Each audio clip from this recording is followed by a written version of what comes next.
وہ دن یاد رکھنے کے لائق ہے جس دن اللہ پیغمبروں کو جمع کرے گا، پھر ان سے پوچھے گا کہ تمہیں کیا جواب ملا تھا۔ وہ عرض کریں گے کہ ہمیں کچھ معلوم نہیں، تو ہی غیب کی باتوں سے واقف ہے۔ جب اللہ عیسیٰ سے فرمائے گا کہ اے عیسیٰ ابن مریم، میرے ان احسانوں کو یاد کرو جو میں نے تم پر اور تمہاری والدہ پر کیے، جب میں نے روح القدس یعنی جبرائیل سے تمہاری مدد کی،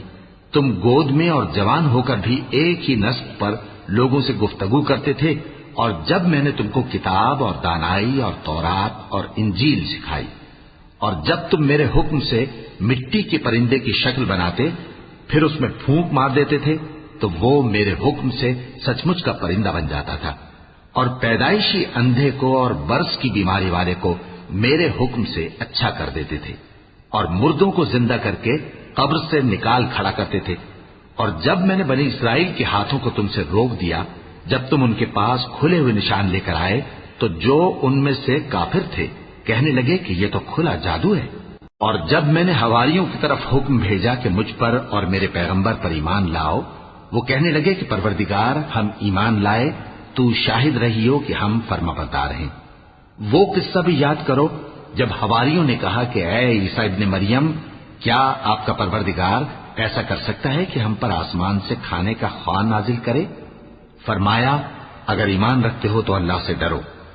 وہ بولے کہ ہماری یہ خواہش ہے کہ ہم اس میں سے کھائیں اور ہمارے دل تسلی پائیں، اور ہم جان لیں کہ آپ نے ہم سے سچ کہا ہے، اور ہم اس خوان کے نزول پر گواہ رہیں۔ تب عیسیٰ ابن مریم نے دعا کی کہ اے ہمارے پروردگار، ہم پر آسمان سے خوان نازل فرما کہ ہمارے لیے وہ دن عید قرار پائے، یعنی ہمارے اگلوں اور پچھلوں سب کے لیے، اور وہ تیری طرف سے نشانی ہو، اور ہمیں رزق دے،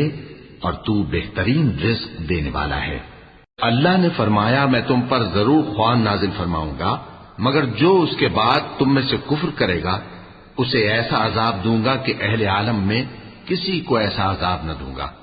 اور اس وقت کو بھی یاد رکھو جب اللہ فرمائے گا کہ اے عیسیٰ ابن مریم، کیا تم نے لوگوں سے کہا تھا کہ اللہ کے سوا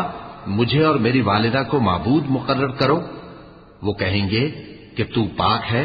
مجھے کب شایع تھا کہ میں ایسی بات کہتا جس کا مجھے کچھ حق نہیں۔ اگر میں نے ایسا کہا ہوگا تو تجھ کو معلوم ہوگا، کیونکہ جو بات میرے جی میں ہے تو اسے جانتا ہے، اور جو تیرے جی میں ہے اسے میں نہیں جانتا۔ بے شک تو علام الغیوب ہے۔ میں نے ان سے کچھ نہیں کہا بجز اس کے جس کا تو نے مجھے حکم دیا، وہ یہ کہ تم اللہ کی عبادت کرو جو میرا اور تمہارا سب کا پروردگار ہے، اور جب تک میں ان میں رہا ان کے حالات کی خبر رکھتا رہا۔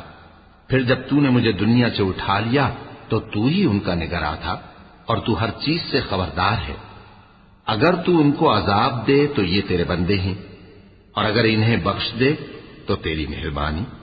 اس لیے کہ تو ہی غالب ہے، حکمت والا ہے۔ اللہ فرمائے گا کہ آج وہ دن ہے کہ سچوں کو ان کی سچائی ہی فائدہ دے گی۔ ان کے لیے باغ ہیں جن کے نیچے نہریں بہ رہی ہیں، ہمیشہ ہمیشہ وہ ان میں بستے رہیں گے۔ اللہ ان سے خوش ہے اور وہ اللہ سے خوش ہیں، یہی بڑی کامیابی ہے۔ آسمان اور زمین اور جو کچھ ان دونوں میں ہے، سب پر اللہ ہی کی بادشاہی ہے، اور وہ ہر چیز پر